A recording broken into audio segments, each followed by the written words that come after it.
Hello friends, welcome to daily class. Daily class में आपका स्वागत है। तो दोस्तों, अब हमारे एग्ज़ाम में जो है बहुत ही कम समय रह गया है, तो अब हमें अच्छे से स्टडी करना पड़ेगा। तो इसीलिए डेली क्लास आप लोगों के लिए लाया है live class, practice set, live test और वन लाइनर क्वेश्चन का क्लास, जिसका टाइमिंग जो है कुछ इस प्रकार से है। तो हमारा जो क्लास का टाइमिंग है वो सबसे पहले है सुबह 9 बजे। तो सुबह 9 बजे जो है उसमें हमारा टॉप 30 क्वेश्चन करवाया जाएगा। फिर नेक्स्ट है 12:30 बजे, जिसमें आपको लाइव क्लास करवाया जाएगा। फिर नेक्स्ट है शाम में 6 बजे, जिसमें आपको टॉप 50 वन लाइनर क्वेश्चन का प्रैक्टिस करवाया जाएगा। तो यह क्लास जो है हमारे लिए बहुत ही इंपॉर्टेंट रहेगा। कौन सी? तो शाम के 6 बजे वाली। फिर नेक्स्ट है 8:30 बजे, जो कि हमारा लाइव क्लास रहेगा। और आज जो है सुबह 6 बजे जो है वो हमारा एक लाइव क्लास था। अगर आपने अभी तक उसे नहीं देखा है तो प्लीज़ हमारे यूट्यूब चैनल पर जाकर विजिट करके उसे आप देख सकते हैं, या नहीं तो ऊपर आई आइकन में आपको उसका लिंक दे दिया जाएगा, जहाँ से आप उस क्लास को देख सकते हैं। तो फ्रेंड्स, आज का जो हमारा क्लास था वो था सुबह 6 बजे। अभी है 9 बजे, उसके बाद होगा 12:30 बजे, फिर नेक्स्ट शाम 6 बजे, और फिर रात 8:30 बजे। और ये जो क्लास है हमारा संडे का लाइव टेस्ट का, इसमें हम एक सप्ताह में जितने भी क्वेश्चन को कंप्लीट किए हैं उन सारे का टेस्ट लिया जाएगा। तो संडे को जो है वो हमारा लाइव टेस्ट होगा। तो दोस्तों, आज का जो हमारा सेशन है वो है हिस्ट्री के टॉप 30 के क्वेश्चंस का, जो कि हमारे एग्जाम के लिए बहुत ही महत्वपूर्ण होगा। तो हिस्ट्री के टॉप 30 क्वेश्चन में आप सभी का स्वागत है। अगर आपने अभी तक हमारा यूट्यूब चैनल डेली क्लास को सब्सक्राइब नहीं किया है तो प्लीज़ हमारे यूट्यूब चैनल डेली क्लास को सब्सक्राइब कर लें, ताकि आने वाली क्लास की नोटिफिकेशन सबसे पहले आप तक पहुंच सके। तो फ्रेंड्स, अब हम बहुत कम समय में सबसे ज़्यादा क्वेश्चनों का प्रैक्टिस करेंगे। तो चलते हैं हम अपने क्वेश्चंस की तरफ। तो जैसे कि यहाँ पे आप देख सकते हैं, हमारा जो फर्स्ट क्वेश्चन है वो ये है कि निम्नलिखित में से जलियांवाला बाग हत्याकांड कहाँ हुआ था। तो जलियांवाला बाग हत्याकांड जो है वो कहाँ पे हुआ था? अमृतसर में। और आपको ये बताना है कि जलियांवाला बाग हत्याकांड जो है वो कब हुआ था। तो जलियांवाला बाग हत्याकांड जो है वो कब हुआ था? 1919 में। तो जलियांवाला बाग हत्याकांड जो है वो 13 अप्रैल 1919 में हुआ था। और कहाँ पे हुआ था? अमृतसर में। तो इसका सही आंसर क्या हो जाएगा? ए, जलियांवाला बाग हत्याकांड अमृतसर में हुआ था। नेक्स्ट क्वेश्चन है, शुंग राजवंश यानी शुंग राजवंश का संस्थापक जो है किसे माना जाता है? तो शुंग राजवंश का संस्थापक कौन है? तो भागभद्र जो थे वो शुंग राजवंश की स्थापना की थी। हमारा सही ऑप्शन क्या हो जाएगा? ए, भागभद्र ने शुंग राजवंश की स्थापना की थी। तो इसका सही आंसर हो जाएगा ए। नेक्स्ट है, निम्नलिखित में से रजिया सुल्तान किसकी बेटी थी? तो रजिया सुल्तान जो थी वो कौन थी? भारत की पहली महिला शासिका थी। तो रजिया सुल्तान जो है वो किसकी बेटी थी? तो इल्तुतमिश की। रजिया सुल्तान किसकी बेटी थी? इल्तुतमिश की। और रजिया सुल्तान हमारे भारत की प्रथम महिला शासिका थी। तो इसका सही आंसर क्या हो जाएगा? डी, इल्तुतमिश की बेटी थी रजिया सुल्तान। नेक्स्ट है, आगरा की स्थापना किसके द्वारा किया गया था? तो आगरा नगर की स्थापना जो है वो किसके द्वारा किया गया था? जबकि यहाँ पे हमारा ऑप्शन दिया गया है फिरोज तुगलक, अलाउद्दीन खिलजी, मोहम्मद बिन कासिम और सिकंदर लोदी।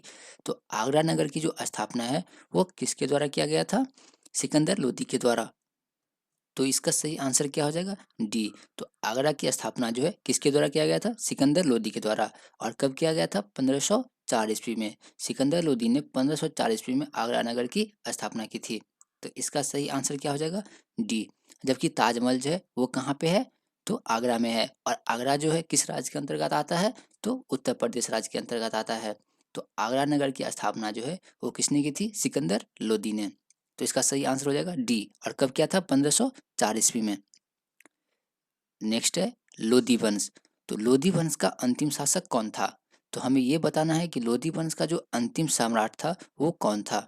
हमारा यहाँ पे ऑप्शन है बहलोल लोधी, इब्राहिम लोधी, सिकंदर लोधी और दौलत खान लोधी। तो लोधी वंश का अंतिम शासक कौन था? इब्राहिम लोधी। इब्राहिम लोधी जो थे वो लोधी वंश के अंतिम शासक थे। तो लोधी वंश का अंतिम शासक कौन था? इब्राहिम लोधी। और इब्राहिम लोधी का कार्यकाल जो है वो कब से कब तक था? 1517 से 1526 तक। तो इब्राहिम लोधी का कार्यकाल जो है वो 1517 से 1526 तक था। जबकि लोधी वंश का स्थापना जो है वो किसने किया था? बहलोल लोधी ने। तो बहलोल लोधी ने लोधी वंश की स्थापना की थी, जबकि अंतिम शासक कौन था? इब्राहिम लोधी। और लोधी वंश की स्थापना जो है वो कब हुआ था? 1451 में। तो 1451 में जो है वो लोधी वंश का स्थापना हुआ था। तो 1451 में लोधी वंश का स्थापना हुआ, जबकि लोधी वंश के संस्थापक कौन थे? बहलोल लोधी। और अंतिम शासक कौन थे? इब्राहिम लोधी। तो इस क्वेश्चन से हमने कुल 4 क्वेश्चन को टैकल किया है कि लोधी वंश का अंतिम शासक कौन था और लोधी वंश के संस्थापक कौन थे, बहलोल लोधी का कार्यकाल का समय क्या था और इब्राहिम लोधी के कार्यकाल का समय क्या था। नेक्स्ट क्वेश्चन है हमारा, भारत की दिल्ली पर राज करने वाली पहली महिला शासक कौन थी? तो जैसे कि हमने पिछले क्वेश्चन में देखा था कि भारत की दिल्ली पर राज करने वाली पहली महिला शासक कौन थी, तो इसका सही आंसर क्या हो जाएगा? रजिया सुल्तान। रजिया सुल्तान जो थी वो दिल्ली सल्तनत पर राज करने वाली पहली महिला शासिका थी और इसके पिता का क्या नाम था? इल्तुतमिश। तो दिल्ली पर राज करने वाली पहली महिला शासक कौन थी? रजिया सुल्तान। तो इसका सही आंसर क्या हो जाएगा? सी। और ये किसकी बेटी थी? इल्तुतमिश की। नेक्स्ट क्वेश्चन है, कुतुब मीनार का कार्य किसने पूरा करवाया? तो कुतुब मीनार का कार्य जो है वो किसने संपन्न करवाया? तो हमारा ऑप्शन है यहाँ पे कुतुबुद्दीन ऐबक, मीर जाफर, बलबन और इल्तुतमिश। तो कुतुब मीनार का निर्माण जो है वो किसने करवाया था? कुतुबुद्दीन ऐबक ने, जो कि अधूरा था। तो यहाँ पे हमारा क्वेश्चन है, कुतुब मीनार का कार्य किसने पूरा करवाया? तो इल्तुतमिश ने। तो कुतुब मीनार के कार्य को किसने पूरा करवाया? इल्तुतमिश ने। जबकि कुतुब मीनार जो किसने बनवाया था? कुतुबुद्दीन ऐबक ने, जो कि एक अधूरा कार्य था। तो उसे किसने पूरा किया? इल्तुतमिश ने। तो इसका सही आंसर क्या हो जाएगा? डी। इल्तुतमिश ने कुतुब मीनार के कार्य को पूरा करवाया, जबकि कुतुब मीनार जो किसने बनवाया था? कुतुबुद्दीन ऐबक ने। नेक्स्ट है, निम्नलिखित में से किसे लाख बख्श के नाम से जाना जाता है? तो लाख बख्श के नाम से किसे जाना जाता है? तो यहाँ पे हमारा ऑप्शन है बाबर, अकबर, कुतुबुद्दीन ऐबक और जहांगीर। तो निम्नलिखित में से किसे लाख बख्श के नाम से जाना जाता है? तो इसका सही आंसर हो जाएगा सी। कुतुबुद्दीन ऐबक को लाख बख्श के नाम से जाना जाता है। तो कुतुबुद्दीन को किस नाम से जाना जाता था? लाख बख्श के नाम से। तो इसका सही आंसर हो जाएगा सी। नेक्स्ट है, निम्नलिखित में से किसने इक्कादारी प्रथा शुरू की थी? तो किसने इक्कादारी प्रथा जो है शुरू की थी? तो इसका सही आंसर क्या हो जाएगा? इल्तुतमिश। इल्तुतमिश ने अपने साम्राज्य काल में इक्कादारी प्रथा जो है शुरू की थी। इक्कादारी प्रथा जो है इसके अंतर्गत क्या होता था? सैनिकों और राज्य के अधिकारी जो होता था उसके वेतन के बदले जो है जमीन दिया जाता था, उसे इक्कादारी प्रथा कहा जाता है। यानी इक्कादारी प्रथा जो है इसमें क्या होता था? वेतन के बदले जो है जमीन दिया जाता था, उसी को इक्कादारी प्रथा कहा जाता है। और इक्कादारी प्रथा जो है किसने शुरू किया था? इल्तुतमिश ने। नेक्स्ट क्वेश्चन है, निम्नलिखित में से प्रसिद्ध कवि अमीर खुसरो किसके दरबार में रहते थे? तो प्रसिद्ध कवि जो थे अमीर खुसरो वो किसके दरबारी थे? तो अमीर खुसरो जो है किसके दरबारी थे? अलाउद्दीन खिलजी के। तो अलाउद्दीन खिलजी के दरबारी थे अमीर खुसरो। तो इसका सही आंसर हो जाएगा ए। अमीर खुसरो जो थे वो किसके दरबारी थे? तो अलाउद्दीन खिलजी के। नेक्स्ट है, किस मुस्लिम आक्रमणकारी ने सर्वप्रथम भारत पर आक्रमण किया था? तो किस मुस्लिम आक्रमणकारी ने सबसे पहले भारत पर आक्रमण किया था? तो हमारा ऑप्शन है यहाँ पे मोहम्मद गौरी, महमूद गजनबी, मोहम्मद बिन कासिम और बाबर। तो सबसे पहले किस मुस्लिम आक्रमणकारी ने भारत पर आक्रमण किया था? तो इसका सही आंसर क्या हो जाएगा? सी, मोहम्मद बिन कासिम ने। तो मोहम्मद बिन कासिम ने सबसे पहले भारत पर आक्रमण किया था और ये आक्रमण करने वाले पहले मुस्लिम व्यक्ति थे। और यह आक्रमण जो है कब किया था? 712 ईस्वी में। तो इसका सही आंसर क्या हो जाएगा? सी। सर्वप्रथम भारत पर आक्रमण करने वाला मुस्लिम आक्रमणकारी कौन था? मोहम्मद बिन कासिम। और कब किया था? 712 ईस्वी में। तो इसका सही आंसर क्या हो जाएगा? सी। नेक्स्ट है, महमूद गजनबी ने भारत पर कितनी बार आक्रमण किया था? यह क्वेश्चन आपके लिए बहुत ही इंपॉर्टेंट होगा कि महमूद गजनबी ने भारत पर कितनी बार आक्रमण किया था। तो कितनी बार आक्रमण किया था भारत पर महमूद गजनबी ने? 17 बार। तो महमूद गजनबी ने भारत पर कितनी बार आक्रमण किया था? कुल 17 बार आक्रमण किया था। तो इसका सही आंसर क्या हो जाएगा? डी। तो महमूद गजनबी ने भारत पर कितनी बार आक्रमण किया था? कुल 17 बार। नेक्स्ट क्वेश्चन है, तराइन का प्रथम युद्ध कब हुआ था? तो तराइन का जो प्रथम युद्ध है वो कब हुआ था? हमारा ऑप्शन है 1191, 1192, 1193 और 1194। तो तराइन का जो प्रथम युद्ध है वो कब हुआ था? अगर आपने पिछले वीडियो को देखा होगा तो उसमें ये क्वेश्चन जो प्रैक्टिस करवाया गया था कि तराइन का प्रथम युद्ध जो है कब हुआ था और किसके बीच हुआ था। तो अब आपको बताना है कि तराइन का प्रथम युद्ध जो है वो कब हुआ था। तो तराइन का जो प्रथम युद्ध है वो हुआ था 1191 में। तो 1191 में तराइन का प्रथम युद्ध हुआ था और यह युद्ध जो है किसके बीच हुआ था? पृथ्वीराज चौहान और मोहम्मद गौरी के बीच, जिसमें क्या हुआ था कि मोहम्मद गौरी जो है बुरी तरह से हार गया था। तो तराइन का युद्ध, प्रथम युद्ध जो है वो कब हुआ था? 1191 में, जिसमें गौरी जो है वो हार गया था। तो हमारा सही आंसर क्या हो जाएगा? ए। और हार कौन गया था? मोहम्मद गौरी। और किससे हारा था? पृथ्वीराज चौहान से।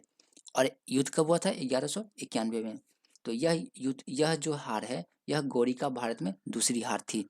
तो तराइन का प्रथम युद्ध जो है कब हुआ था? 1191 में। और किसके बीच हुआ था? पृथ्वीराज चौहान और मोहम्मद गौरी के बीच, जिसमें क्या हुआ था कि मोहम्मद गौरी जो है बुरी तरह से हार गया था। जबकि तराइन का द्वितीय युद्ध जो है वो कब हुआ था? 1192 में। तो तराइन का द्वितीय युद्ध जो है वो कब हुआ था? 1192 में। और इस युद्ध में मोहम्मद गौरी ने पृथ्वीराज चौहान को हराया था। जबकि फर्स्ट युद्ध में जो है 1191 में जो है मोहम्मद गौरी को हराया था, जबकि सेकंड युद्ध में जो है मोहम्मद गौरी ने पृथ्वीराज चौहान को हराया था। तो इसका सही आंसर क्या हो जाएगा?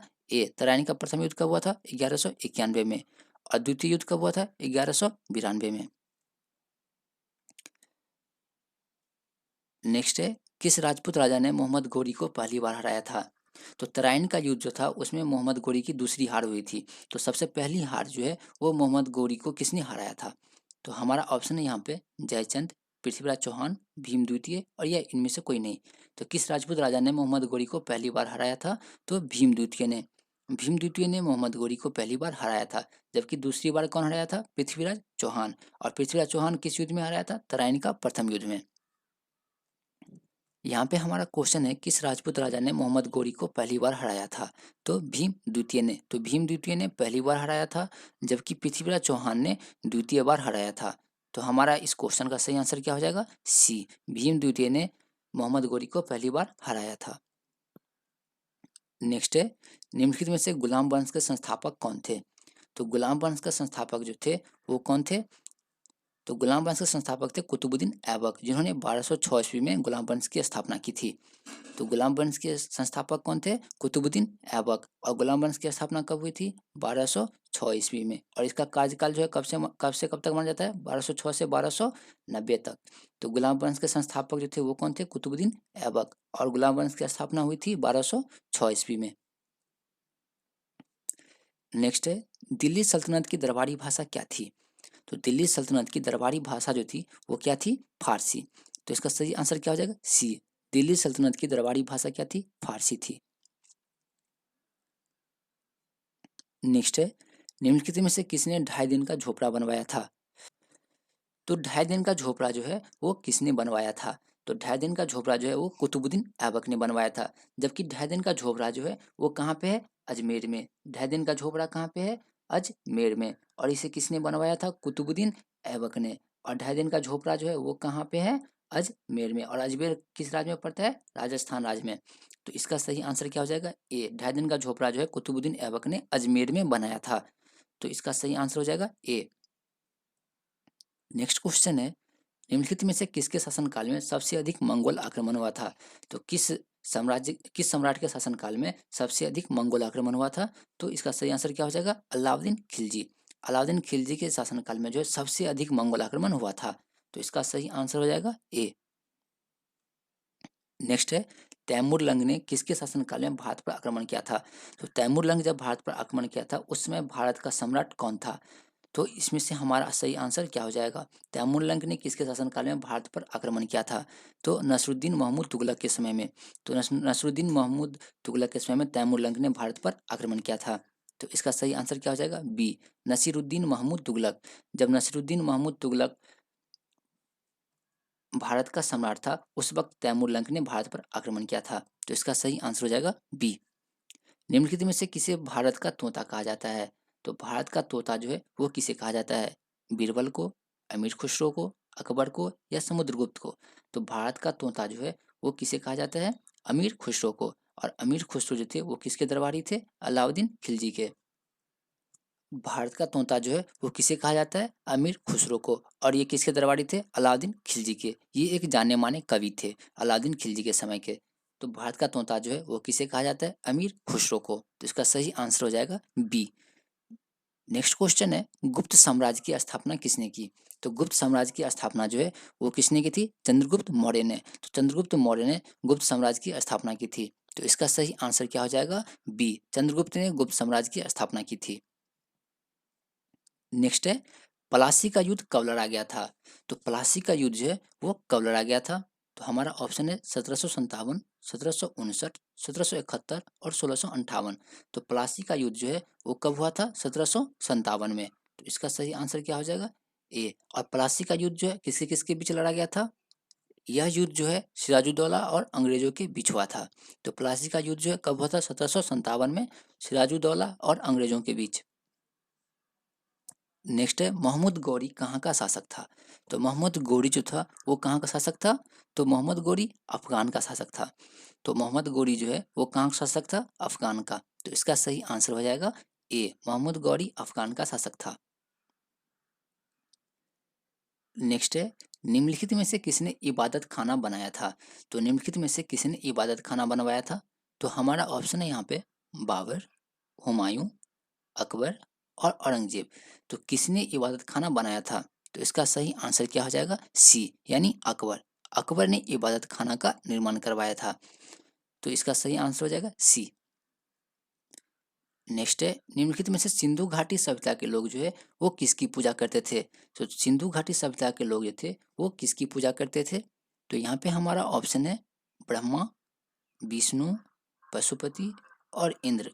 तो सिंधु घाटी सभ्यता के लोग जो थे वो पशुपति की पूजा करते थे। तो पशुपति की पूजा कौन करते थे, सिंधु घाटी सभ्यता के लोग। तो इसका सही आंसर हो जाएगा सी, सिंधु घाटी सभ्यता के लोग पशुपति की पूजा करते थे। तो फ्रेंड्स आज के लिए बस इतना ही। आई होप कि आपको ये वीडियो अच्छा लगा होगा। तो आप हमारे यूट्यूब चैनल को सब्सक्राइब करना ना भूलें और इस सेशन को लाइक करना ना भूलें और इस सेशन को अपने दोस्तों के साथ ज़रूर शेयर करें। और दोस्तों अब जो है हमारा नेक्स्ट क्लास है वो कब है, 12:30 बजे। तो उसे ज्वाइन करना जो है ना भूलें। 12:30 बजे जो है वो हमारा लाइव क्लास है, तो उसे ज्वाइन करना ना भूलें। उसके बाद हमारा जो क्लास रहेगा वो कब रहेगा, शाम के 6 बजे। तो अब जो है हमारा नेक्स्ट क्लास है कब, 12:30 बजे। तो उसे ज्वाइन करना ना भूलें। और अगर आपने अभी तक हमारा यूट्यूब चैनल डेली क्लास को सब्सक्राइब नहीं किया तो प्लीज़ हमारे यूट्यूब चैनल डेली क्लास को सब्सक्राइब कर लें।